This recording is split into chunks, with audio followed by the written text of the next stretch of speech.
আচ্ছা সুরজিৎ দা, হ্যাঁ, police department থেকে তোমার সাসপেন্ড করলো কেন? তোর বাবাকে ওটা রিটায়ার করতে হলো কেন? বাবাকে কলকাতা থেকে দূরে বদলি করে দিয়েছিল, তাই বাবা প্রতিবাদ করে রিটায়ারমেন্ট নিয়েছিলেন। না না, তা নয়, এক বিরাট চক্রের খেলা।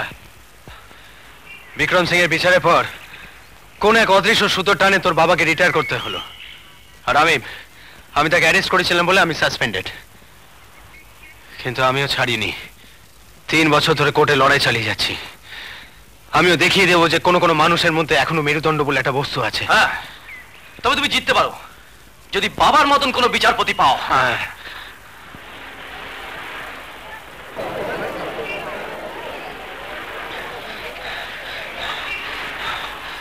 চলি সুরজিৎ দা।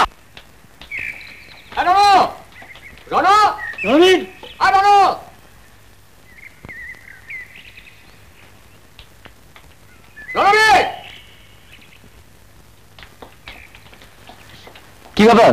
জানো ঝামেলা হয়ে গেল রে। 17 নভেম্বর হেমন্ত কুমারকে পাওয়া যাবে না, উনি মেদিনীপুরে কোন ফাংশনে গাইতে যাচ্ছেন। তাহলে অন্য আর্টিস্ট ঠিক করতে হবে। অন্য আর্টিস্ট? ঠিক আছে, সুশীলা গাইবে। সুশীলা? সুশীলা আবার কে? 12 নম্বর বস্তির একটি মেয়ে। কি বলছো? ওটা তো মস্তান স্মাগলার ওয়াগন ব্রেকারদের আড্ডা। ওখানে আবার আর্টিস্ট চলে কবে? জিনিয়াস যে কোথায় লুকিয়ে থাকে তাকে বলতে পারে। ঠিক আছে, ওর সঙ্গে আমি গিয়ে একদিন কথা বলে আসবো। কি হতে চাও? MLA, MP? এত জনসংযোগ কিসের?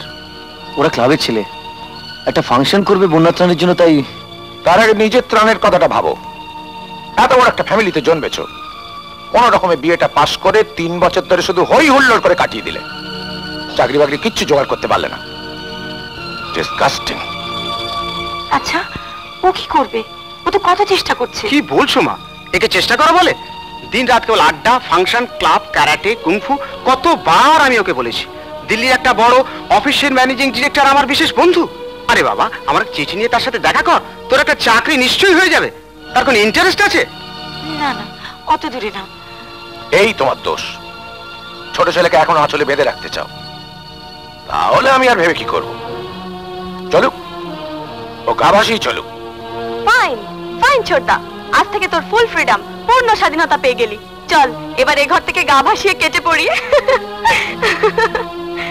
দেখলে দেখলে কেমন সব বেয়ারা হয়ে যাচ্ছে তোমার জন্যে, শুদ্ধ তোমার জন্যে।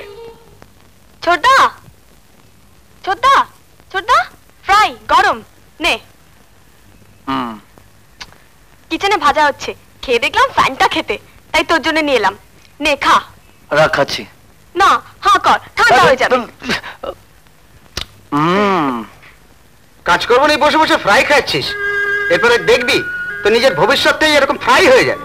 অফিস যাচ্ছ, যাও না দাদা, আমাদের মধ্যে কেন আসছো? আমার সে সময় আছে নাকি? এই ছোটদা, প্লিজ মন খারাপ করিস না। বেকার বলে ওটা খেতে ভালো লাগে? তোরা জানিস না, একটা মাল্টিন্যাশনাল কোম্পানিতে এক্সিকিউটিভ পোস্টে চাকরি আমি পেয়েছিলাম, নিইনি, ছেড়ে দিয়েছি। সে কি রে, এত বড় চাকরি ছেড়ে দিলি কেন রে? আসামে পোস্টিং, আসামে গেলে রোজ তোকে দেখতে পাবো। তুই আমাকে ভীষণ ভালোবাসিস না রে? তুই জানিস না তো চারি? লাগছে, ছাড় তোর হাতে নখ। হ্যাঁ লাগলো?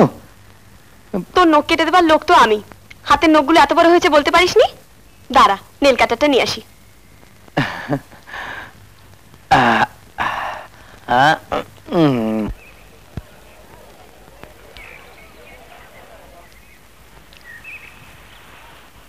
একটা ছোট পাউরুটি দাও আর 25 পয়সার চা পাতা। নিবারণদা বললো তার নামে লিখে রাখতে। নিবারণদাকে বলবি আগের খাতায় যা লেখা আছে তা আগে শোধ করতে, বুঝলি? তারপর মাল নেবে। এই শোন শোন শোন, আরো বলবি যেদিন থেকে তার মালের চোরা কারবার বন্ধ, সেদিন থেকে আমার ধারও বন্ধ। ঠিক আছে ঠিক আছে, ও আমি বলে দেবো। যা যা যা। নিবারণদার কত টাকা বাকি পড়েছে রে? এই তো সব রেখে আছে সব।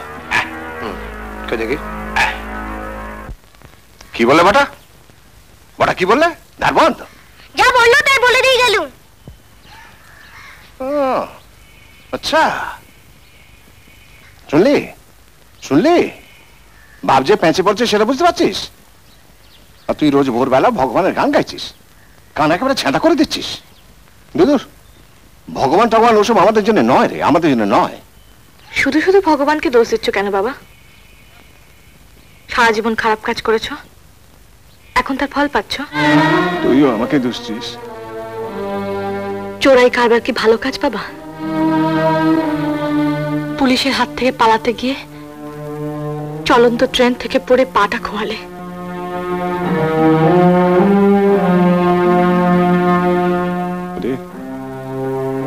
ভালো মন্দ বোঝার কি তখন কোনো উপায় ছিল?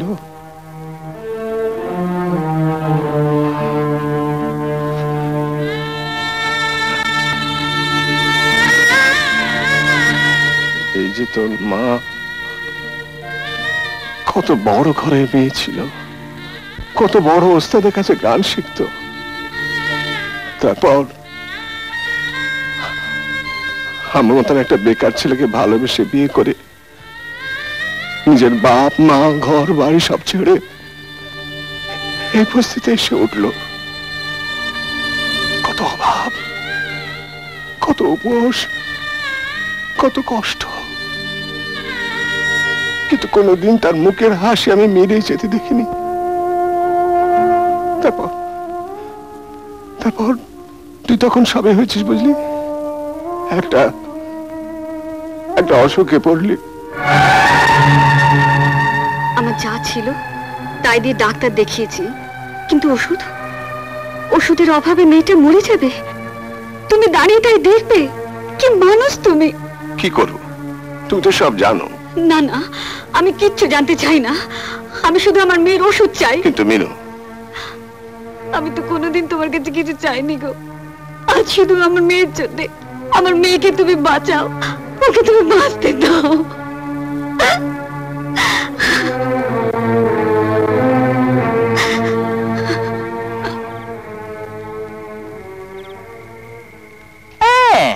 এই তো চাই, এই তো লাইনের লোক সব দেখে শুনে দেবে, কোনো অসুবিধা হবে না। মালটা ঠিক সময় ঠিক জায়গায় যেন পৌঁছয়।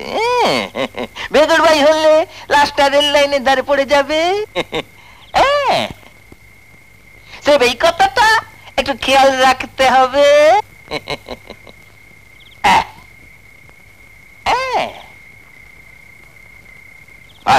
ভেতরে আয়, রাখ রাখ রাখ রাখ, নামা, আস্তে আস্তে।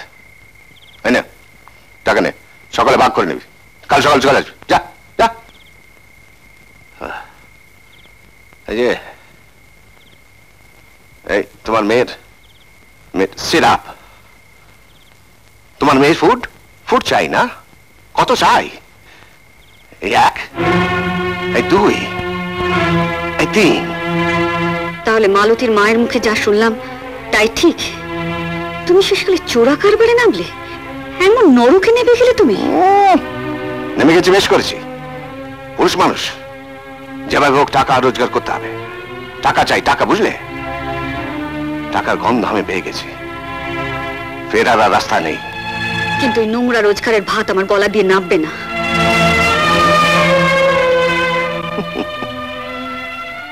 নামবে না? তাহলে আর কি, গলায় দড়ি দিয়ে ঝুলে পড়ো।